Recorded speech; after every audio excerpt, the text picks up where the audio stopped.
La vie ne devient pas plus facile ou plus indulgente. Nous devenons plus forts et plus résistants.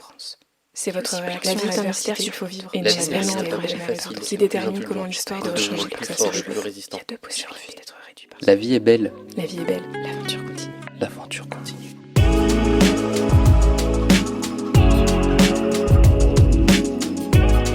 Bienvenue dans Histoire Kintsugi. Je suis Thibaut et je vous invite à un voyage extraordinaire là où les brisures deviennent des forces. Tout commence pour moi en 2003. J'ai 12 ans et mon père décède devant moi. Mais aujourd'hui, j'ai des phrases comme l'aventure continue ou la vie est belle tatouées sur le corps. Parce que c'est ça la vie. Il y a des hauts et des bas. Et un mercredi sur deux, je vous propose de partir à la rencontre de toutes ces personnes qui ont dû faire face aux difficultés de la vie. Elles acceptent de nous partager leur vécu pour donner un message d'espoir et inspirer ceux qui en ont besoin. En fait, ici, on parle de la vraie vie. Juste un petit rappel avant de passer à la discussion. Les récits qu'on partage ici peuvent toucher des cordes sensibles. Si jamais ça devient un petit peu trop lourd, faites une pause et parlez-en autour de vous si besoin. Si vous aimez ces discussions, je vous invite à mettre une note de 5 étoiles et à les partager autour de vous pour qu'ensemble, on donne inspiration et courage au plus grand nombre.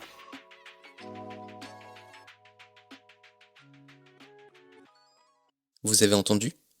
Non ? Eh bien, c'est ce qu'entendent les parents de Marina. Ils sont tous les deux sourds. Aujourd'hui journaliste, elle nous raconte dans ce nouvel épisode d'Histoire Kintsugi l'enfance de la jeune aidante qu'elle était sans le savoir. Une vie d'adulte avant l'heure, soigneusement tenue cachée, avec ses poids et ses richesses. À 6 ans par exemple, elle appelle le patron de son père pour savoir quand est-ce qu'il recevra sa paye. Mais toute cette responsabilité devient pesante, et à 18 ans, elle tombe en dépression. Celle-ci dure 3 ans. C'est le moment qu'elle choisit pour partir à l'étranger, et apprendre que ses parents peuvent se débrouiller sans elle. Entre travail thérapeutique et envie d'être journaliste, elle change son positionnement par rapport à la situation et réaligne les choses pour devenir, comme elle le dit, une putain de belle personne. Bonne écoute. Bonjour Marina. Bonjour Thibaut. Merci beaucoup déjà de m'accueillir chez toi pour cet enregistrement et je suis vraiment ravi qu'on puisse échanger ensemble. Pour la petite histoire, donc c'est ma mère, Laurence, qui nous a mis en relation puisque vous avez travaillé ensemble et on va parler d'un sujet lié au handicap aujourd'hui. J'en dis pas plus pour l'instant, je te laisserai nous raconter ton histoire. Mais pour commencer, est-ce que tu peux te présenter ? Alors moi je suis Marina, j'ai 47 ans. Je suis en fait le je suis me dérange quand on parle d'un métier, genre, je suis journaliste. Ouais. C'est ce qu'on se dit tous, mais j'ai du mal avec ça sur le fait de dire je suis une fonction. J'aime en fait, ce que j'aime dans la vie, c'est passer du temps, lire, flâner. J'aime écrire beaucoup. Ok. J'aime particulièrement un romancier qui me parle beaucoup, c'est Romain Gary, La vie devant soi. Mm-hmm. C'est c'est ce qu'il évoque dans son bouquin. C'est un peu le reflet de ce que moi je ressens intérieurement et c'est aussi un peu l'histoire de ma vie. Okay. Et puis voilà, dans le je suis journaliste dans le secteur social médico-social autour du handicap. Ouais. Il n'y a pas de hasard. Oui, j'ai l'impression. On va en rediscuter un petit peu plus tard. Journaliste indépendante, c'est un choix. Okay. Par rapport aussi à mon parcours. Mm-hmm. Et à côté, je propose plein de choses pour ouvrir faire des prises de conscience sur ce que sont les aidants. Mm-hmm. Donc là aussi, je l'évoquais tout à l'heure, mais ça peut être un concept assez flou. Ouais. Mais en tout cas, dans le je suis multiple, c'est une question qui n'est pas si évidente en fait, je me rends compte. C'est dur de se présenter, c'est un vrai exercice. Oui. Ouais. Bah, là, je pense qu'on peut s'arrêter là si tu veux, comme ça tu n'en dis pas trop non plus. De toute façon, on va bien revenir sur ton histoire dans cet épisode. Et justement, pour lancer l'épisode, tu le sais, je demande à tous mes invités de réfléchir à un objet qui sera le symbole de l'épisode. Bon, là, je le vois dans tes mains. Est-ce que tu peux nous présenter l'objet que tu as choisi et pourquoi tu as choisi celui-ci ?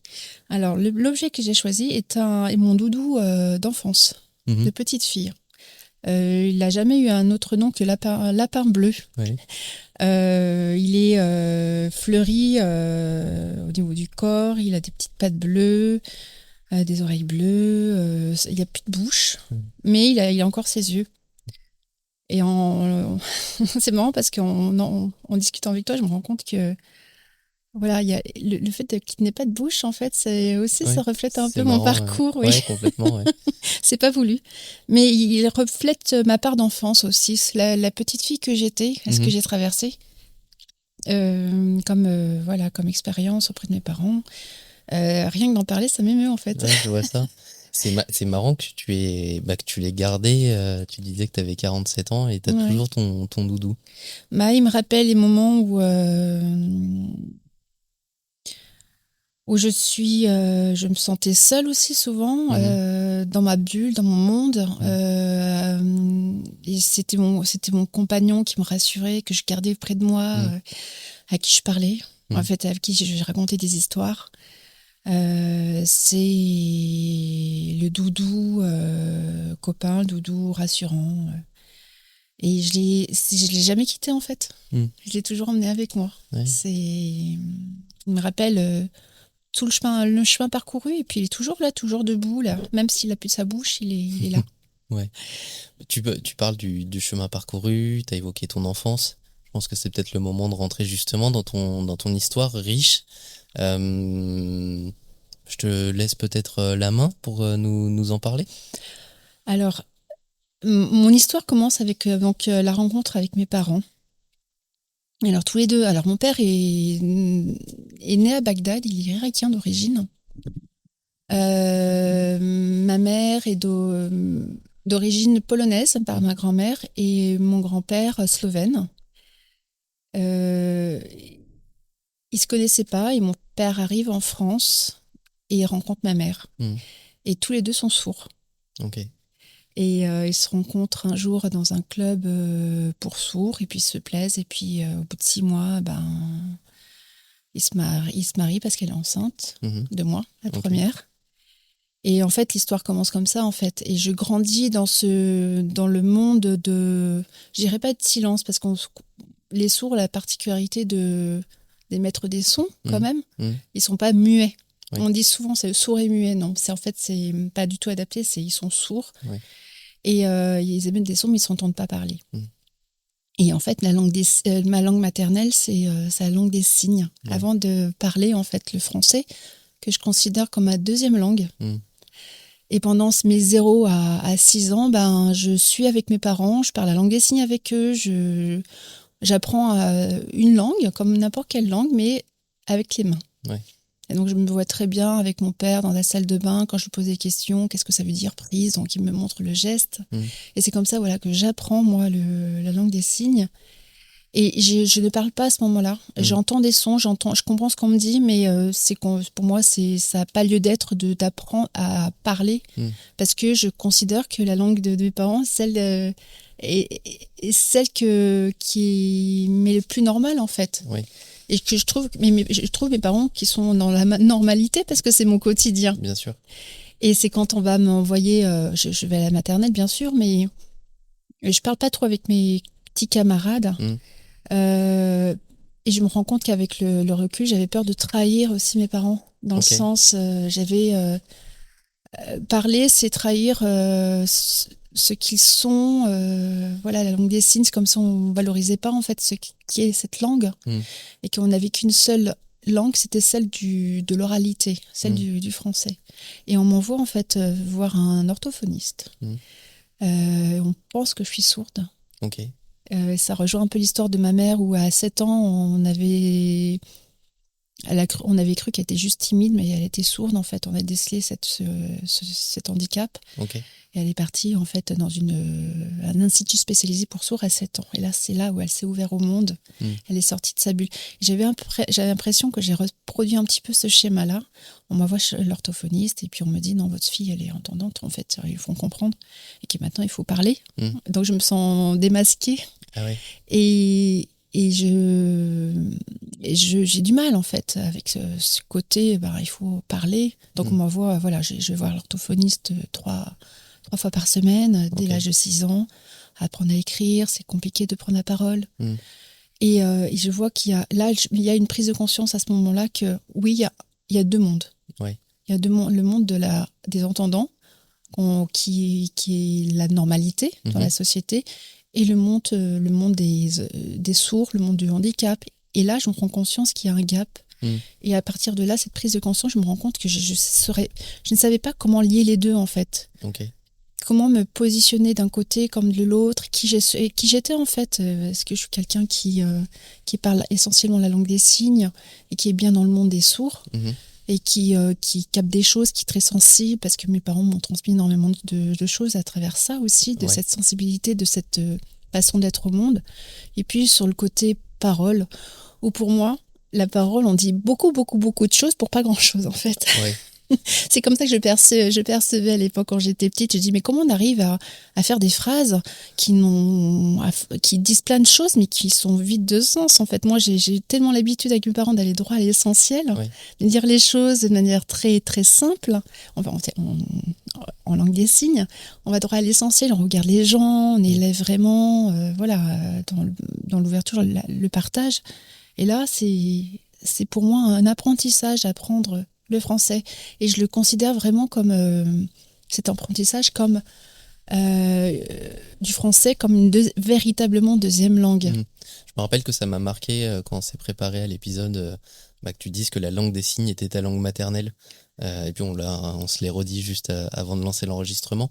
Parce que pour moi, évidemment, dans mon monde, c'est une langue, c'est l'oralité. Et effectivement, je n'ai jamais considéré la langue des signes comme une langue puisque je ne la connais pas en fait. Et ça m'a marqué que tu le dises parce que je sens que c'est très ancré, très profond. Et c'est fou que tu dises déjà à 6-7 ans que tu sentais cette vraie différence et ces deux mondes. Enfin, je trouve ça assez fou de l'entendre.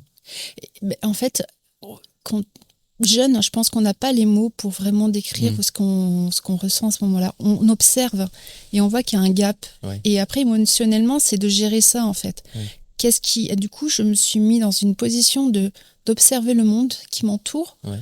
Là, il y avait le monde de mes parents, donc voilà. Et puis, le monde extérieur. Et j'apprends, en fait, comme un anthropologue qui découvre, en fait, une nouvelle culture, avec des nouveaux codes, une façon d'être. Et j'observe ces gens qui bougent autour de moi, qui vivent avec des codes particuliers, avec des rapports, codes sociaux. J'observe, je m'adapte, je fais des erreurs, j'en fais trop parfois. Je comprends pas trop, mais j'affine au fil du temps. Et je me souviens, ma mère m'a dit aussi, tu sais, Marina, j'étais au CP, elle m'a dit, mais jamais n'aie honte de tes parents.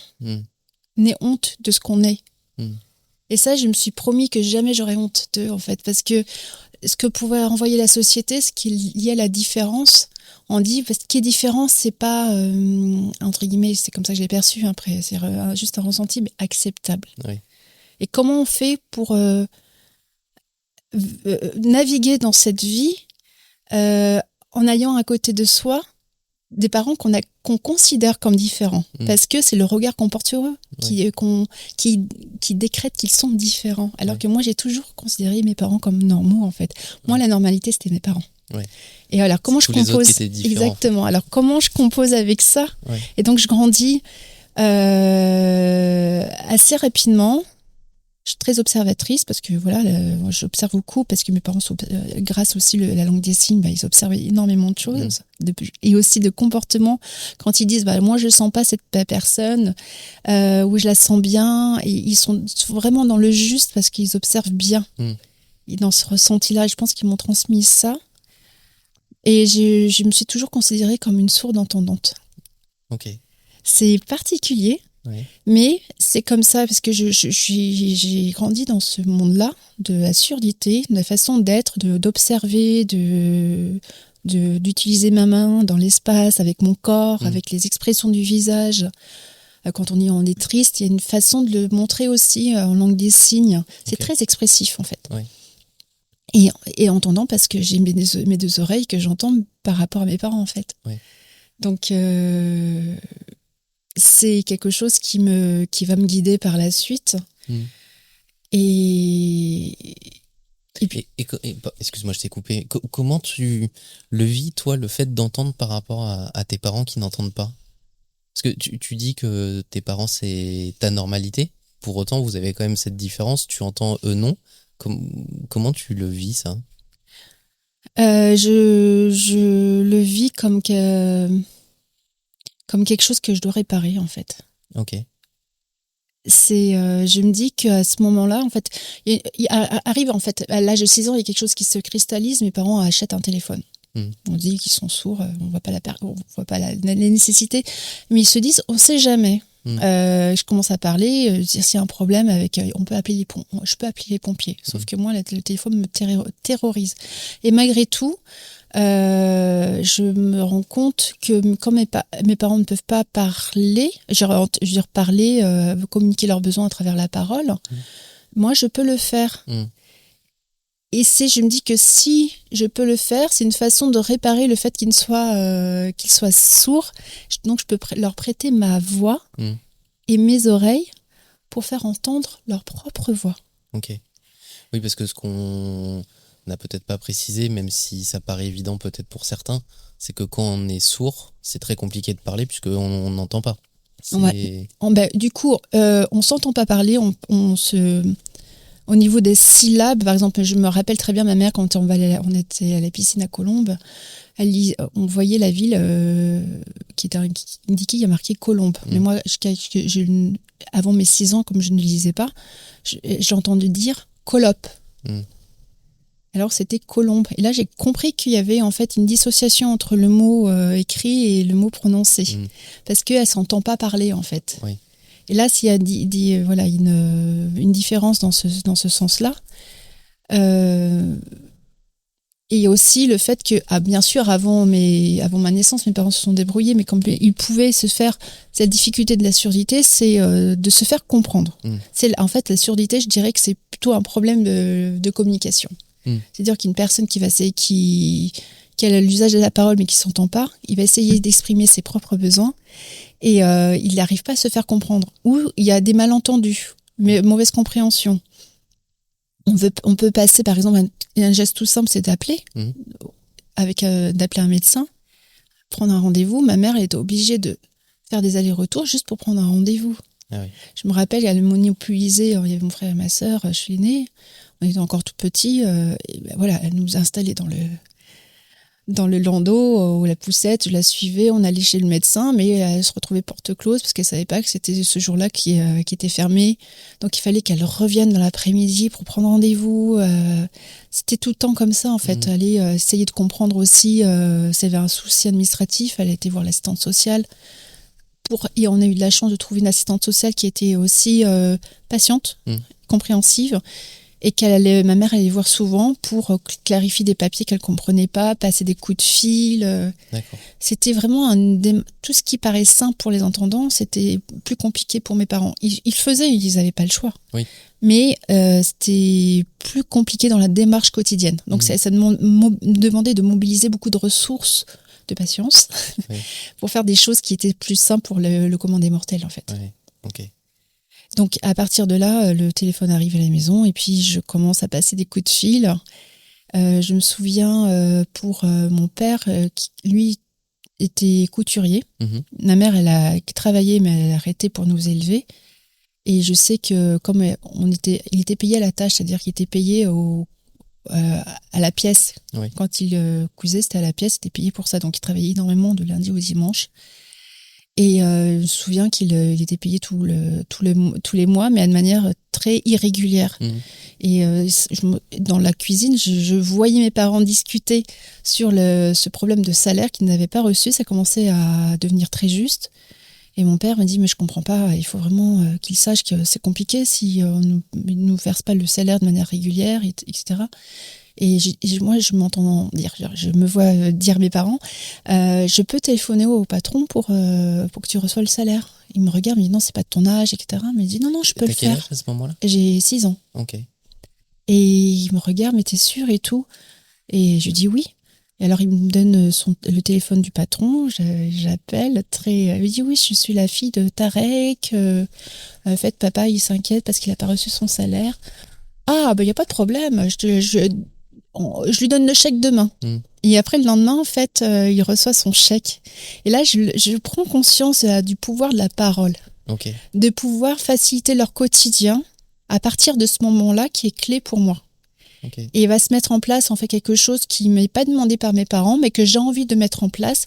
Je veux les soulager, faciliter leur quotidien. Je sais que j'ai envie de leur donner, de leur adoucir la vie. Je me porte volontaire pour chaque démarche. Je veux faire l'interprète auprès de la CAF, la Caisse d'allocation familiale, la sécurité sociale. Et comme ça, au fil des années. Okay. En fait, il y a quelque chose qui s'installe pas du quelque chose qui est ponctuel, qui devient une habitude. Oui.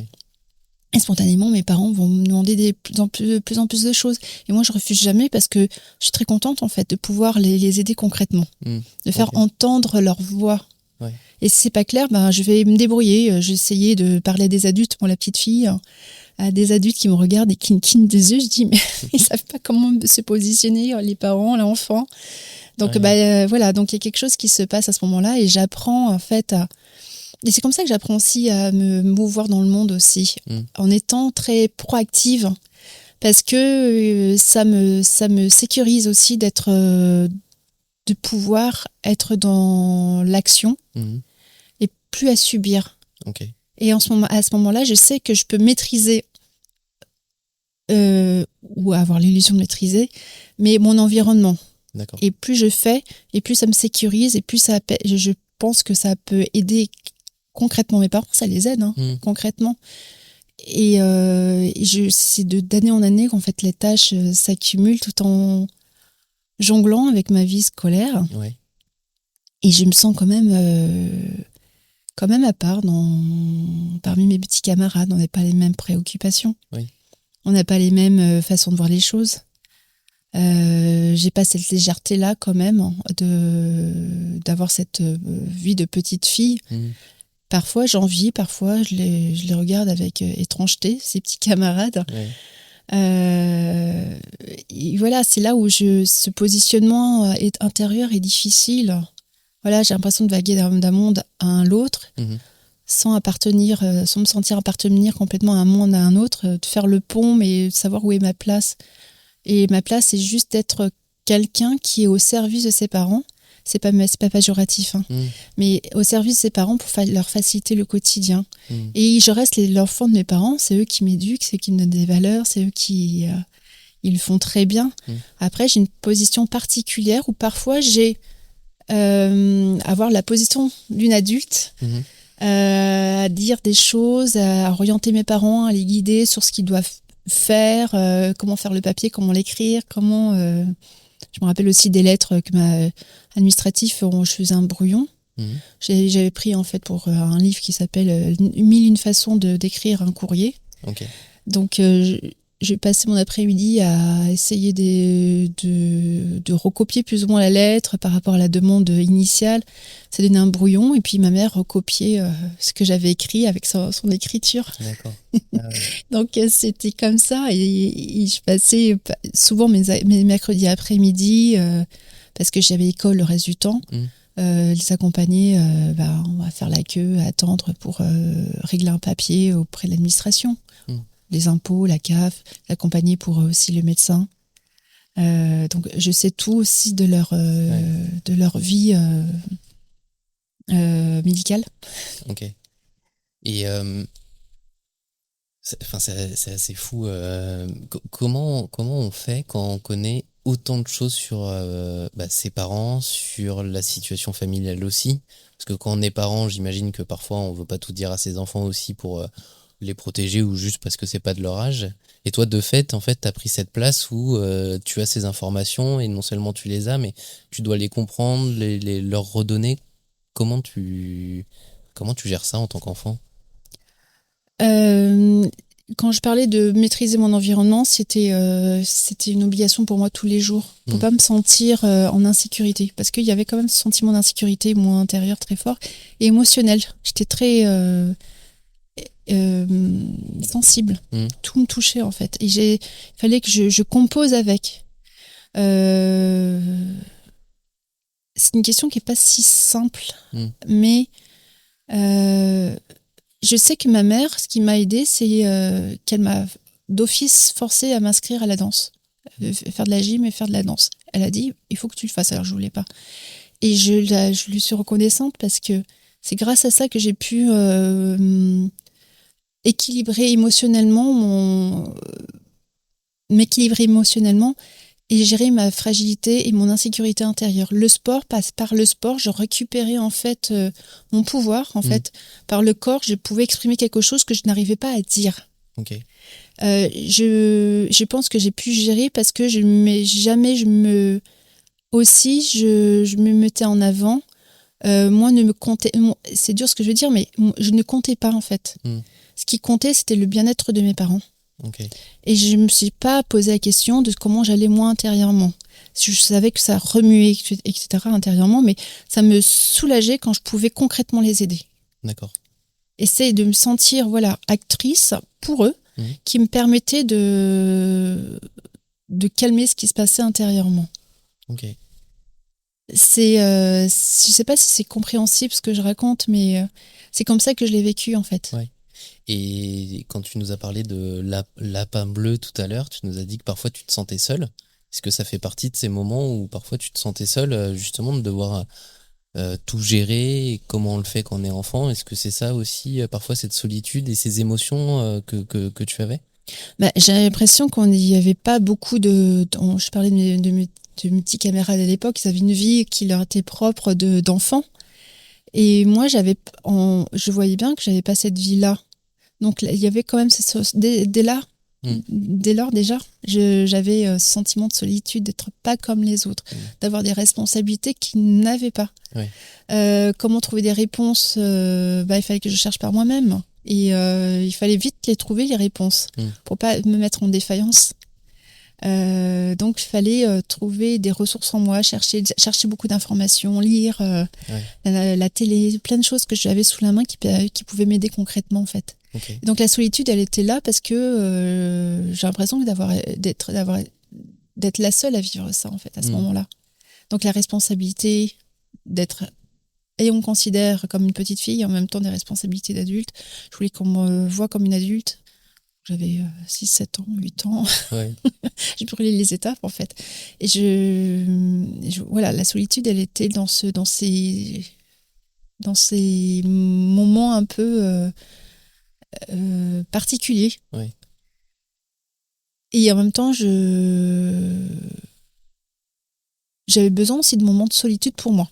Ouais. Parce que je donnais beaucoup à l'extérieur, j'avais besoin de moments de solitude dans ma chambre. Alors je me rappelle, je m'étalais sur mon lit avec des arcs-en-ciel, j'avais un rideau qui était en arc-en-ciel, j'avais mon petit lapin que je serrais contre moi, et je m'inventais des histoires. Ouais. Et c'était comme ça que j'arrivais à gérer ces moments.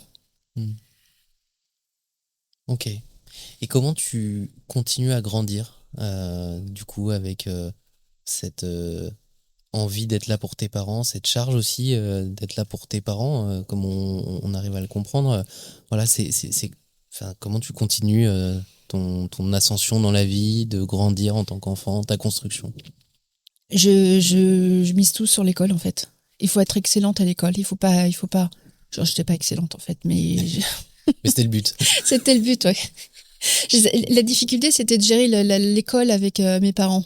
Et qui en fait, parfois, je me fatiguais aussi de gérer ces responsabilités d'adulte. J'avais du retard à rattraper par rapport aussi au fait que je parlais pas très bien à l'époque. J'allais chez l'orthophoniste. Que je mettais plus de temps que les autres à apprendre, que je fournissais 2 fois plus d'efforts, alors que je voyais que mes camarades ils passaient moins de temps, en fait. Ouais. Et il fallait que j'étais tout le temps le nez dans les bouquins. Le moindre moment où je pouvais aussi profiter pour jouer, je le faisais pas. J'étais toujours à vouloir travailler, pas prendre du retard. Et de gérer ça, en fait. Et même si on m'invitait pour faire par exemple un anniversaire, passer un après-midi, un mercredi, je refusais.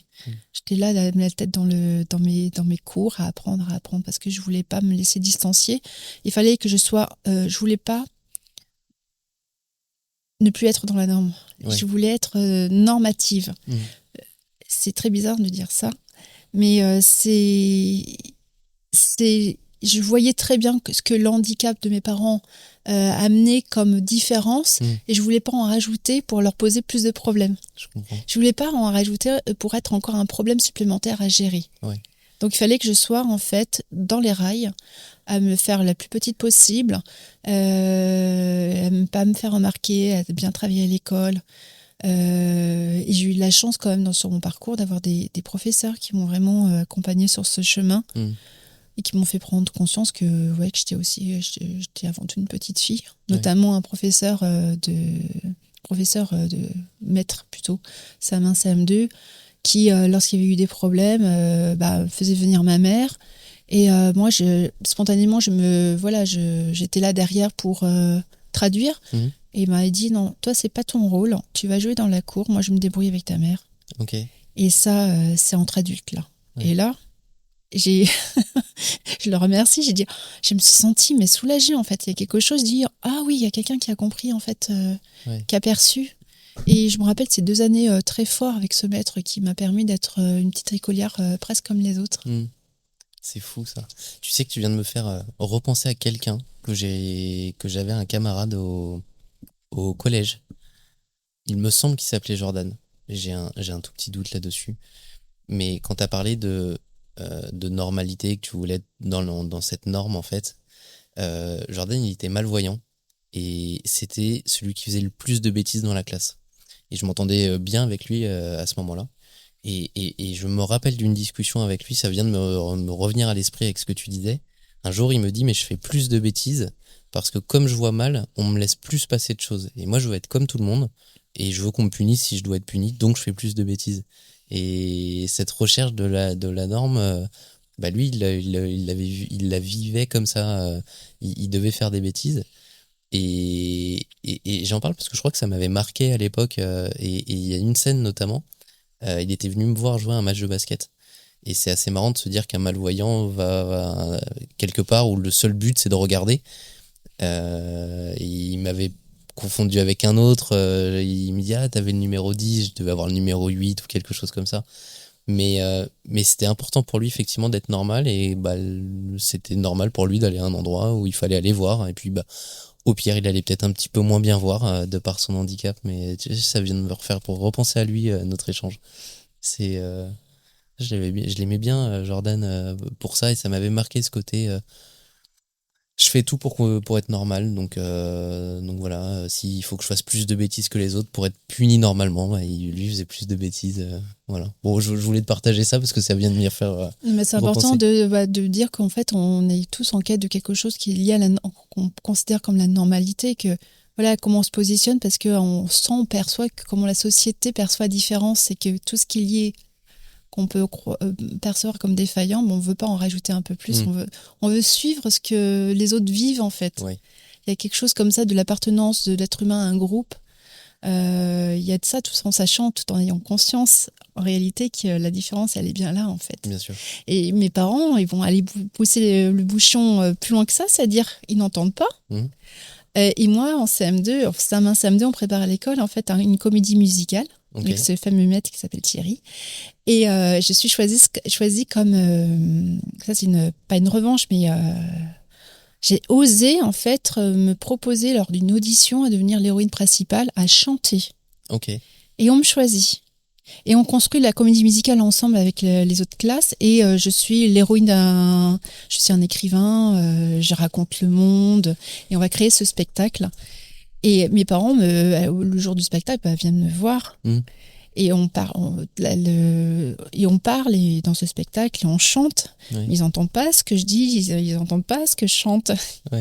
Et moi, ça me touche qu'ils soient là malgré tout, à juste regarder un spectacle et ne pas entendre ce qui se passe, en fait. Oui. Et je suis heureuse de les voir dans la salle malgré tout.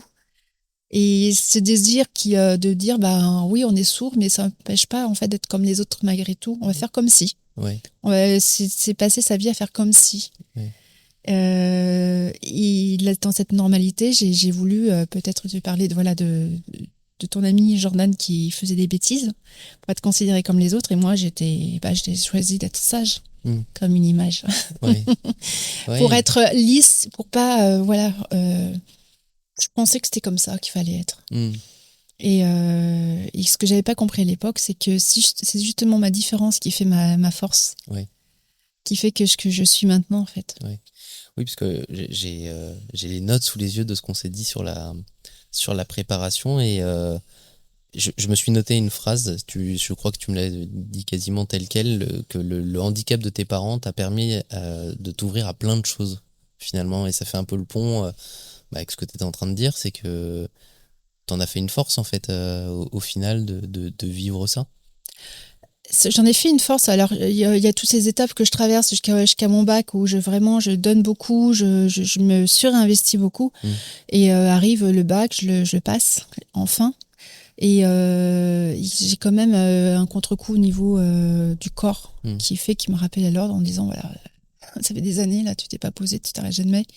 C'est une tour de vigilance. En fait, c'est comme un coureur qui court sans jamais s'arrêter. Personne ne le peut, en fait, véritablement. Et il me rappelle à l'ordre et puis il me dit, voilà, il me fait tomber en dépression, en burn-out, je sais pas trop à l'époque. Mais c'est un peu vraiment une fatigue physique.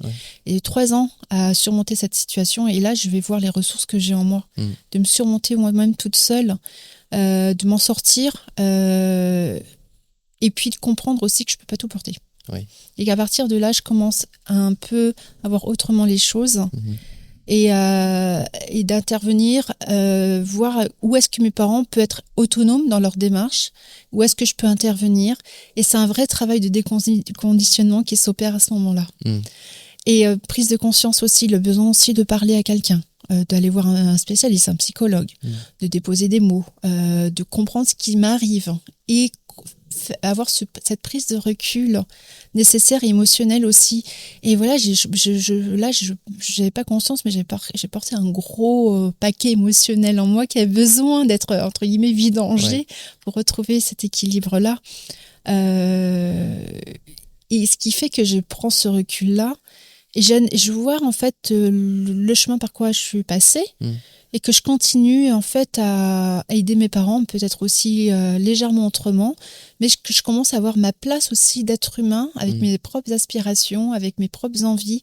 Et c'est à partir de là que je commence à prendre conscience de ce que je suis en tant qu'être humain. Et cette force qui m'ont transmis mes parents, cette différence que je voulais lisser, c'est pas que j'ai pas eu honte de mes parents, jamais. C'est juste dans ce comportement, en pensant en étant tellement lisse que je pensais que je pouvais être acceptée comme ça. Et c'est le contraire, en fait, qui s'est passé. C'est que, il n'y a pas d'aspérité. Intérieurement, il y avait un monde riche, mais pas extérieurement. On m'entendait pas. Et j'ai toujours cette peur de ne pas me faire entendre. Hein. C'est resté quand même. Et je deviens journaliste et je me rends compte que je suis journaliste pas par hasard. Je me rappelle des moments où avec mes parents on regarde la télé, il y a les informations, il y avait à l'époque il n'y avait pas de sous-titres, c'est ce qu'on appelle les antiopes, c'est-à-dire il y avait des sous-titres mais c'était pas très bien adapté, donc je traduisais en langue des signes les journaux. Je me rappelle aussi de l'époque de Tchernobyl aussi, quand ça s'est passé, je racontais le monde, la marche du monde, et je faisais en fait ce pont-là.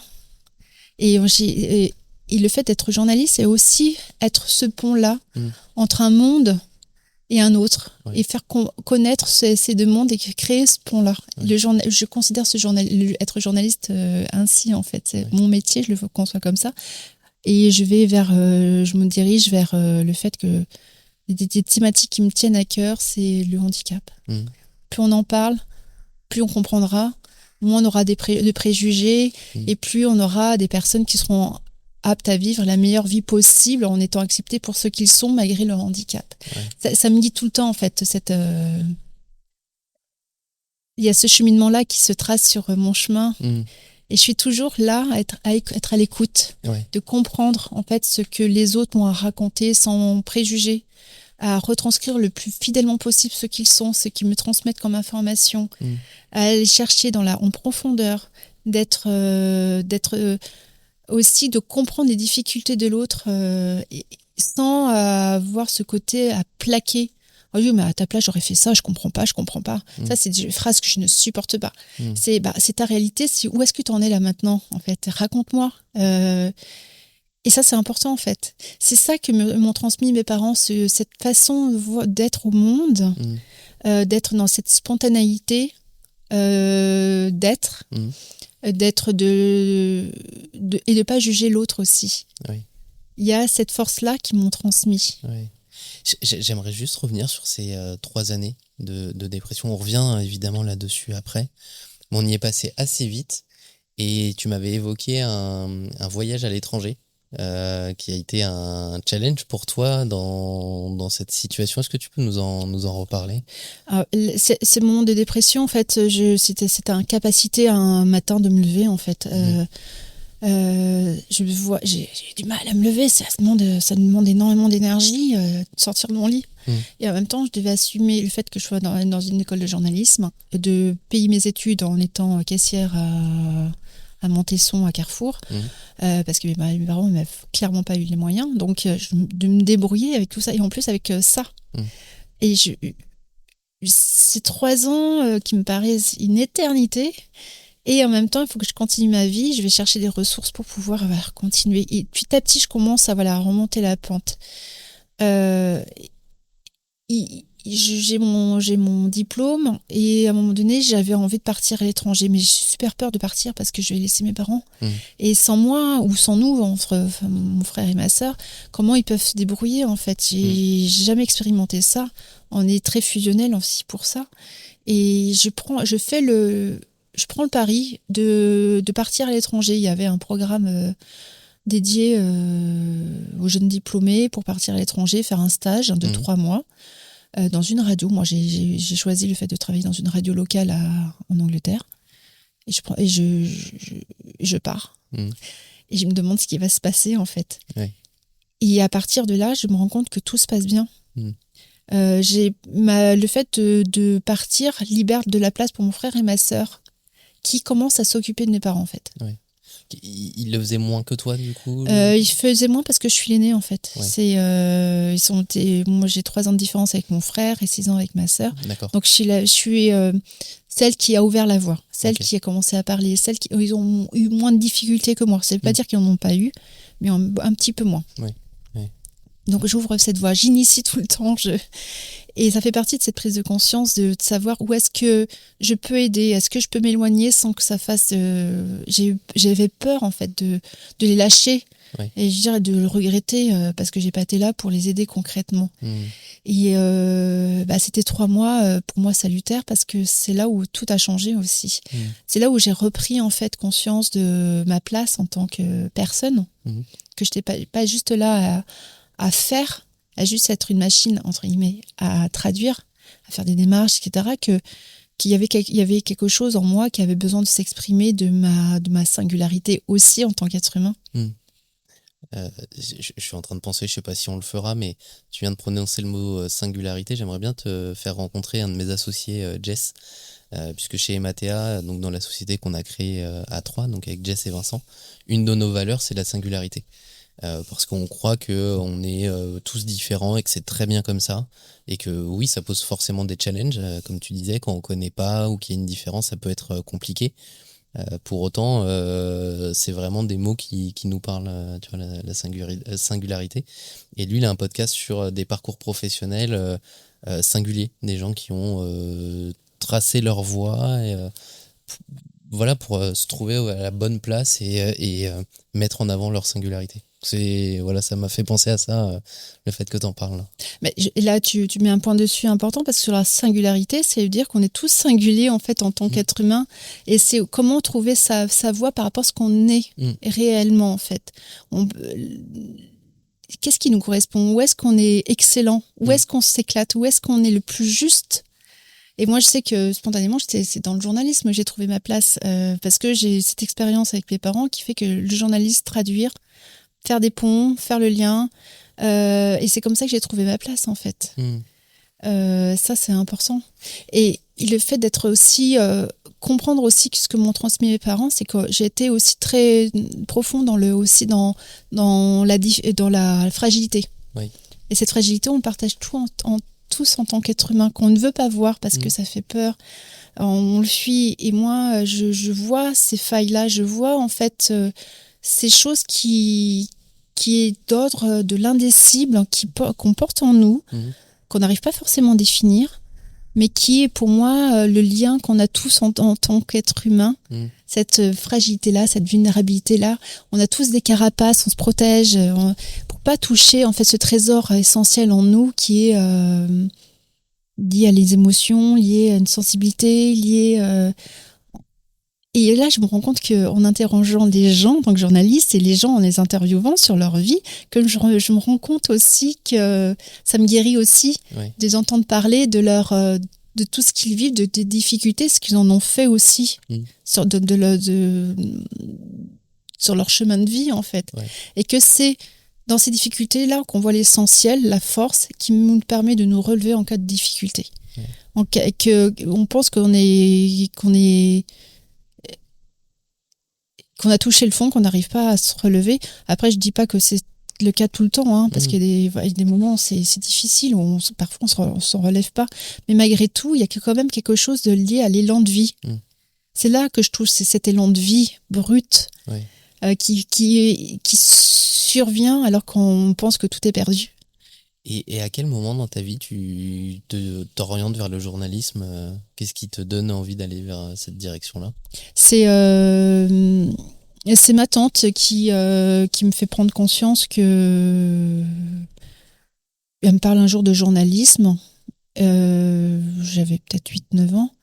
Elle me dit, mais pourquoi tu serais pas journaliste? Et moi, je fais le parallèle avec ce que je fais avec mes parents déjà en traduisant les journaux. Et je dis, c'est un super métier, ça, en fait. Et ça permet de lutter contre l'injustice parce qu'on va dénoncer des choses qui sont pas justes, on va mettre en lumière.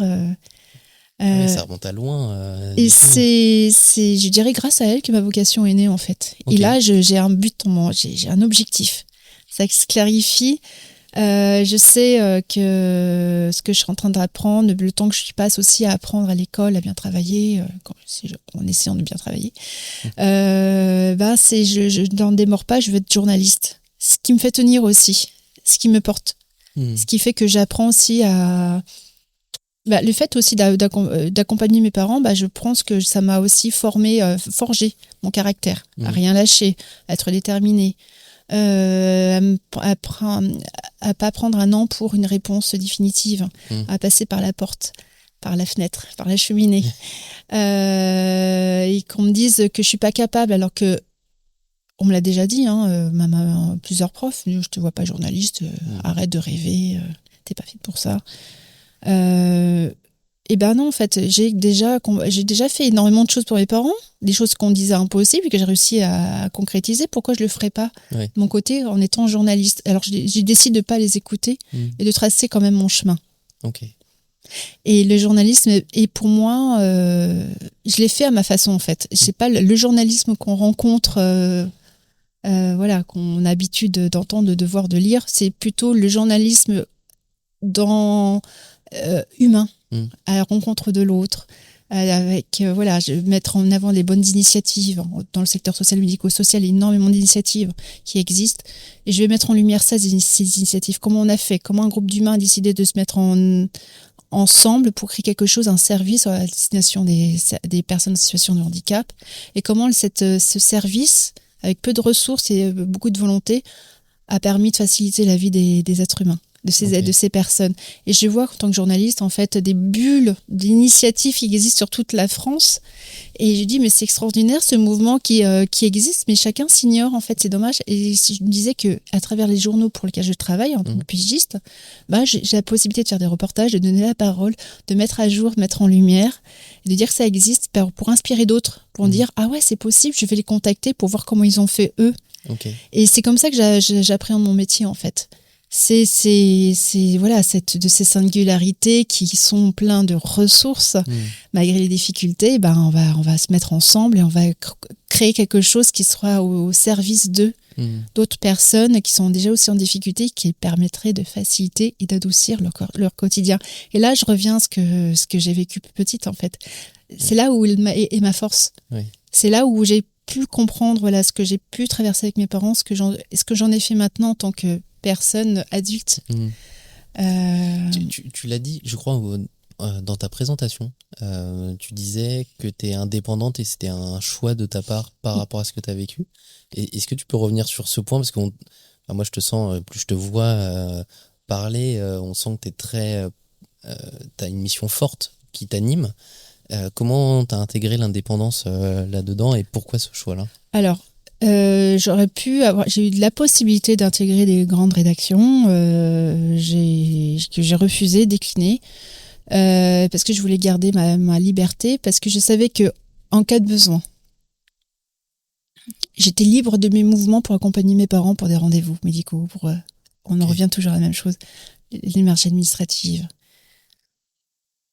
Et quand on est en poste, c'est pas quelque chose qui est compris en fait. Et je dis, voilà, elle s'absente, on peut pas compter sur elle, sans savoir ce qui se passe en sous-texte, je veux dire, sous la partie immergée, c'est ça, de l'iceberg. C'est ça. Oui, Parfois, je mélange les expressions. J'ai peur d'en inventer. Et ça aussi, ça fait partie des particularités. J'inverse des mots, j'en prends pour d'autres. Ouais, bon, après, c'est ce qui est l'héritage de mon enfance. Et j'avais besoin de garder cette liberté-là pour être libre d'agir sans me justifier. Et après, ça m'est arrivé d'être en poste, mais en poste, j'ai choisi d'être en CDD. Je savais que pendant un laps de temps, c'était très court. Et puis après, je pourrais revenir dans la pige. J'avais besoin de cette liberté de mouvement qui était pour moi primordiale pour pas justifier, pas rentrer dans un cadre qui permet de...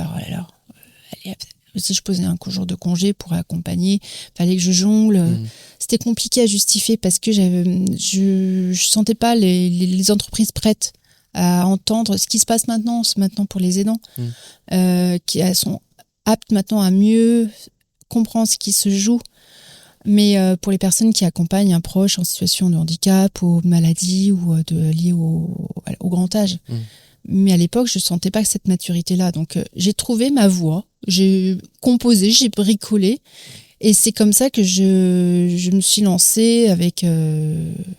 c'est un choix de pas rentrer dans une case. Moi qui voulais être lisse, là, c'était raté. Et j'ai trouvé la force de jongler, de trouver un métier qui me permettait de le faire déjà, de travailler pour plusieurs employeurs sur une thématique qui me plaît, qui avait du sens pour moi, et tout en ayant ce temps-là pour mes parents. Oui, ok. Je comprends mieux ce choix. Un grand choix de liberté sur plein d'aspects finalement. Exactement. Ouais. Je pense que ce qui me conduit dans cette vie, c'est la liberté d'action. Cette liberté-là, que moi aussi, mes parents mon père, surtout, m'a transmis.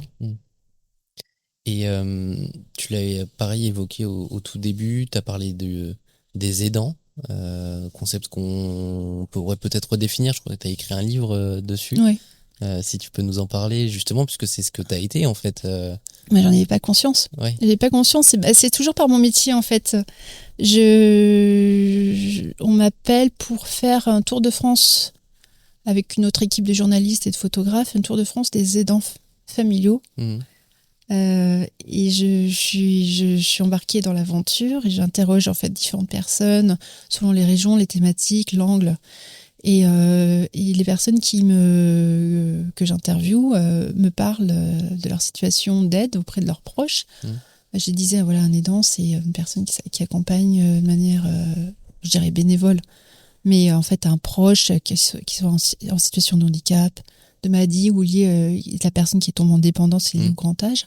C'est le quotidien de ces personnes-là qui va aussi influer sur leur vie, orienter leur vie. Et la personne que j'interviewe, en fait, ce qu'elle me raconte, c'est ma propre vie. Ouais.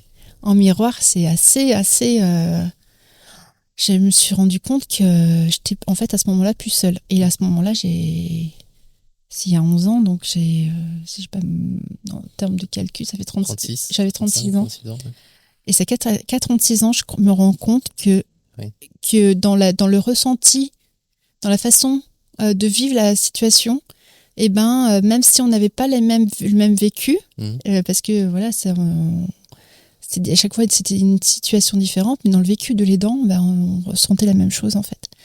Les responsabilités, la solitude, porter tout sur ses épaules, ne pas le dire, ne pas demander de l'aide par peur de se sentir, on va dire qu'on est défaillant. Moi ça va, moi ça compte pas. La personne dont je m'occupe a plus besoin de moi, donc on oublie sa santé. Il y a tous ces systèmes de fatigue, de stress, d'espèce d'hypervigilance. Tous me racontent ça. Et le sentiment d'être seul. Okay. De ne pas pouvoir partager. Et on revient après ce que j'ai dit plus tôt, c'est-à-dire des initiatives qui existent, mais qui s'ignorent, qu'on ne sait pas qu'on a aussi à côté d'autres initiatives qui sont là.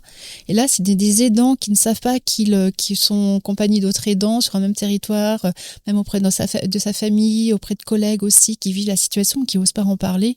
C'est des bulles de solitude, qui sont des millions, à exister en France. Et à ce jour, on est à peu près... il y a les statistiques entre 8 et 11 millions de personnes qui s'occupent au quotidien d'un proche. Okay. Et que c'est un phénomène sociétal dont on parle que récemment. Et en même temps, ça reste tabou. Pourquoi ça reste tabou ? Pourquoi ces millions de gens, en fait, ne se manifestent pas ? Pourquoi ils subissent ? Pourquoi ou ne subissent pas, mais ils n'ont pas conscience qu'ils en sont d'être aidants, sans savoir autour d'eux, il y a d'autres personnes qui le vivent. Et à partir de là, je prends conscience de ça. Je me dis qu'il faut vraiment que j'en fasse quelque chose, que j'en parle, et même ça me donne du sens aussi à mon vécu. Et c'est là que ça s'amplifie encore plus. Au-delà du handicap, des thématiques du handicap, c'est le désir de faire connaître ce sujet, de lever les tabous, de faire une prise de conscience pour que les gens reprennent leur liberté d'action intérieure, de choix, de plus subir.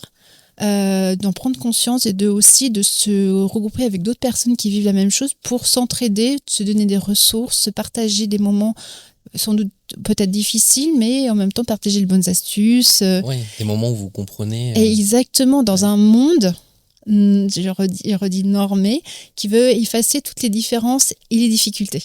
Et un être humain n'est pas lisse, il sort pas comme ça du ventre de sa mère sans problème, quoi. Je veux dire, c'est quelque chose qui se construit avec le temps. On a tous nos problèmes, on a été aussi cabossés par la vie, et le fait que ça, c'est peu partagé entre les êtres humains. Et c'est peut-être à travers ça que par ma démarche, j'ai voulu aussi initier. Je suis pas une sauveuse, je suis pas Mère Teresa, je suis pas tout ça. Je suis pas là pour sauver le monde, mais je crois beaucoup en fait à cette prise de conscience pour que les gens agissent pour leur propre vie. Et ce qui m'amène en fait à rencontrer pendant ces interviews, un aidant qui s'appelle Jean Ruche, qui est à Mulhouse, qui a été aidant de sa femme. Et ensemble, on s'est retrouvés autour d'un café un jour, et il m'a dit j'aimerais trop faire un guide sur les aidants, parce qu'on n'en parle jamais. Et je trouve pas de livre adapté. Est-ce que toi tu en as trouvé ? J'ai dit non, pas du tout. Je me suis débrouillée toute seule, j'ai bricolé.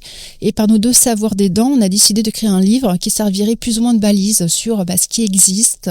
On a mis dans ce livre notre savoir, notre connaissance, de manière très pratico-pratique, mais comment vivre l'aidant intérieurement. Par exemple, j'appelle ça le paradoxe de l'aidant. On veut demander de l'aide, mais on la refuse. Pourquoi on la refuse ? Parce que si on demande l'aide, c'est qu'on n'est pas à la hauteur. On pense ne pas être à la hauteur, qu'on est défaillant, qu'on ne peut plus compter sur nous, qu'on trahit notre proche. C'est ça qui se joue dans l'intimité. C'est ça qu'on met ça dans ce guide-là. Et beaucoup d'aidants m'ont dit, mais vous avez mis des mots sur ce vécu-là qui n'est pas dit. Moi, j'avais pas forcément conscience, et ça m'a déculpabilisée. Ça m'a permis de me repositionner, et ça veut dire que je suis au-delà de l'aidant, je suis bien plus que ça. Je suis pas juste une fonction, je suis une personne qui aide un proche et qui en même temps peut travailler, qui en même temps peut créer des liens, puis qui en même temps peut aussi se rapprocher d'associations dédiées aux aidants, de trouver des personnes qui soient prêtes à écouter, soutenir et créer des personnes, en fait, d'être en lien avec des personnes qui sont humainement très riches. Et c'est ce guide-là qui est aussi moteur pour la suite, parce que en fait de ce guide, en fait il est très bien marché de bouche à oreille. Les gens sont avides d'informations, et on vient me chercher pour raconter mon histoire dans un livre qui s'appelle « Il était une voix ». Une petite fille dans un monde sans bruit qui retrace cette histoire de mes 6 ans avec mes 24 ans et ce que j'en ai fait. Et moi-même, j'étais la première étonnée qu'on vient me chercher pour raconter cette histoire parce que je dis, mais ça intéresse qui concrètement? J'étais la première à mettre les 4 fers. Je dis, ouais, mais ça va pas se faire. Et en fait, l'éditeur me dit, bon, on va signer maintenant, il faut que tu écrives ce livre. Alors, ok, j'y vais. Mais en fait, c'était très thérapeutique pour moi. Ouais. Je me suis rendu compte en écrivant ce livre-là que de tout le chemin que j'ai parcouru. Et j'ai dit, mais comment, sincèrement, comment j'ai fait en fait? Et c'est en écrivant que je me suis rendu compte par quoi je suis passée, les émotions, comment je me suis construite, où étaient les liens. Et que cette force-là, ma place, c'est vraiment d'être cette passeuse entre un monde et l'autre, créer ce pont-là. Et c'est là où est ma place. C'est là où est ma singularité. C'est là où est ma force, de mes difficultés. Il y a eu quelque chose qui s'est construit au fil des années. Cette capacité aussi à prendre ce recul-là, à analyser les choses, être en lien avec les gens qui m'ont permis de mieux comprendre ce qui se passait aussi en moi. C'est grâce aux autres aussi que j'ai pu aussi me positionner. Okay.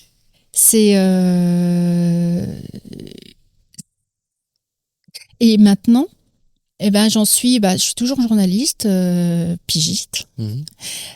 J'ai aussi depuis 3 ans, je propose des conférences, ou des webinaires auprès des institutions comme des associations pour faire prendre conscience, cette prise de conscience qui permet d'agir, d'écouter ce qui se passe réellement pour qu'on arrête de faire de ce sujet un tabou, alors que c'est vécu par des millions de personnes, quoi. Je trouve ça un peu hallucinant. C'est assez dingue le chiffre que tu donnais, c'est qu'il y a 1 personne sur 10 qui quasiment qui est aidante en fait. Mais oui, qui est aidante et puis dont la moitié travaille aussi, qui gère qui en même temps de travailler gère un proche. La moyenne d'âge maintenant d'entrer en aidance, c'est on pense que c'est plutôt les personnes qui sont à la retraite qui s'occupent de leurs parents, etc. Mais en fait, la moyenne d'âge d'entrée en aidance, c'est 35 ans maintenant. Okay. Et ça, on ne prend pas en compte cet aspect-là, que maintenant, on peut être aussi un jeune actif, à s'occuper aussi parce qu'on est parent d'enfants handicapés, d'une petite sœur, d'un grand-père, des parents qui aussi, ou d'un conjoint qui a un cancer. Ça, on ne prend pas en compte. On se dit, voilà, la tranche des 55, 70, les seniors qui s'occupent de leurs parents plus âgés, c'est normal. Mais on en oublie toute aussi une population qui est aussi là et qu'on ne prend pas en compte. Et c'est de prendre en compte tous ces aspects-là de la situation d'aidants, qui va, des jeunes aidants qui va de 6 ans à 80 ans. Donc, et c'est cette prise de conscience-là que j'ai envie de partager vraiment. Je suis là pour faire prendre conscience, informer, décloisonner. Dès qu'on veut entendre, parce que je ne veux pas convaincre un sourd qui ne veut pas entendre, sans jeu de mots. Mais est-ce que tu un jour, si je parle, je n'ai pas à convaincre, mais est-ce que tu es capable d'entendre ce qui se passe réellement, voir ce que ça existe, et que c'est pas si grave de le mettre à jour, qu'il y a des solutions qu'on peut composer de manière imparfaite, avec des ressources qui sont là, mais qui permettent de vivre le mieux possible. Sans s'oublier soi en tant qu'aidant, sans mettre de côté son besoin, sans se fatiguer, parce qu'il y a aussi un sujet dans les danses, si on s'oublie, on est trop pour l'autre, on dépasse la ligne rouge. Moi je suis tombée en dépression, mais il y en a d'autres qui en meurent en fait. Ils en meurent parce qu'ils sont oubliés sur le chemin, parce qu'il y a un moment donné, ils ont brûlé leurs ressources intérieures. Et c'est justement pour éviter ça, plus on en parle en amont, plus si on est en courant, si on tombe dans les danses, dire j'ai entendu ça quelque part, je suis pas toute seule, je peux essayer déjà être en prévention, savoir ce que je pourrais faire, et où est-ce que je veux, quelles sont aussi les lettres que j'ai envie d'apporter aussi à mon proche. Est-ce que je suis obligée de tout faire? Non. Qu'est-ce que j'ai envie de aussi faire? Est-ce que j'ai le droit de changer d'avis? Oui. Dans l'aide que j'apporte, est-ce que j'ai le droit de demander de l'aide? Oui. Pour ne pas choisir entre ça et ça, entre travailler par exemple et s'occuper d'un proche, parce que généralement les aidants vont aussi cacher qu'ils travaillent, qu'ils sont aidants, jusqu'à un peu s'épuiser, démissionner, ou négocier en fait un départ, et après être entré en désertion, en fait, en précarité financière, professionnelle. C'est d'éviter tout ça, en fait. Après, moi, mon rôle, c'est ce qui me tient à cœur, c'est de pouvoir faire prendre conscience. Prise de conscience, informer. Ça, c'est ce qui me tient vraiment à cœur. Après, libre à chacun d'agir. Oui, bien sûr. Ça, tu peux pas le... Donc, c'est là que mes parents, en fait, m'ont donné comme force. De comprendre d'autres par rapport aussi, c'est ce qu'on appelle faille, vulnérabilité, fragilité. C'est le mot qu'on donne, mais il y a quelque chose qui est lié quand même à cette humanité qu'on porte tous en nous, en fait. Ouais. Et aujourd'hui, avec tout ce que tu sais, avec tout ce vécu, quel regard tu portes sur la Marina enfant ou de ses 6 à 18 ans c'est quoi le regard que tu as sur cette situation? Alors moi, si j'avais ce pouvoir de revenir en arrière avec l'adulte que je suis, pour aller voir la petite Marina, je lui dirais que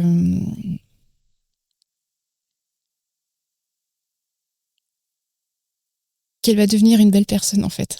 Okay. C'est pas s'envoyer des fleurs, c'est juste regarde ce qui s'est passé sur le parcours. Je lui dis, tu as une putain de force. C'est dit. Et cette putain de force, tu vas voir que tu vas être étonné, mais que tu es capable. Et ne laisse personne dire ce que tu dois être, en fait. Crois en toi. N'aie plus peur. Avance. Tu verras que ça va être... tu vas rencontrer des gens géniaux sur ton chemin qui vont te révéler à toi-même, qui vont te donner le meilleur de toi-même. Et ça va pas empêcher les difficultés, hein.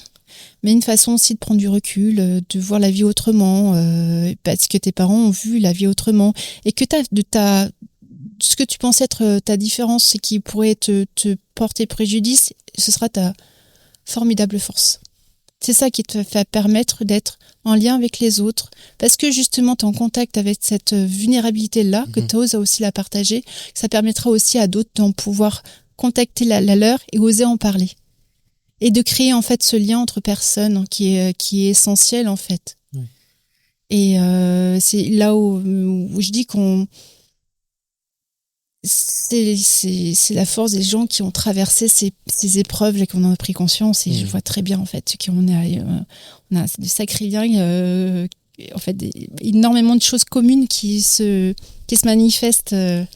Et je le sens, les personnes qui ont vécu, pas vécu, la façon d'être, la façon de regarder, la façon d'aborder la situation. On va être droit au but, on se cache pas, on est dans la profondeur, dans l'échange, même si on se connaît pas.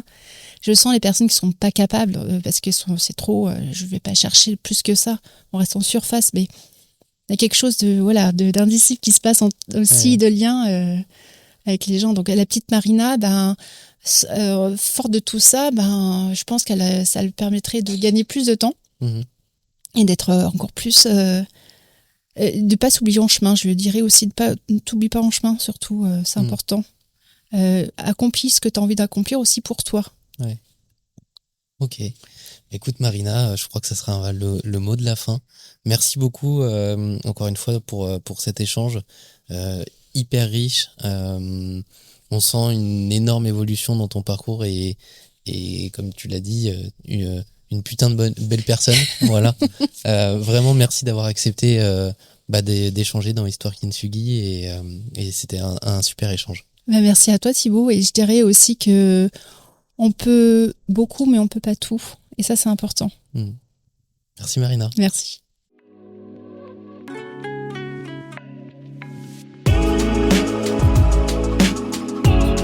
Merci d'avoir écouté cet épisode d'Histoire Kintsugi en entier. Si la discussion vous a plu, inscrivez-vous pour ne pas rater les prochaines histoires, partagez-la à 3 personnes autour de vous et mettez une note de 5 étoiles avec un commentaire pour m'aider à faire connaître ce podcast. Et puis si vous connaissez quelqu'un qui pourrait partager son histoire, vous pouvez m'écrire sur le compte Instagram du podcast, histoire_kintsugi, ou par mail à l'adresse thibaut@histoire-kintsugi.fr. Merci pour votre écoute, on se retrouve dans 2 semaines pour une nouvelle histoire.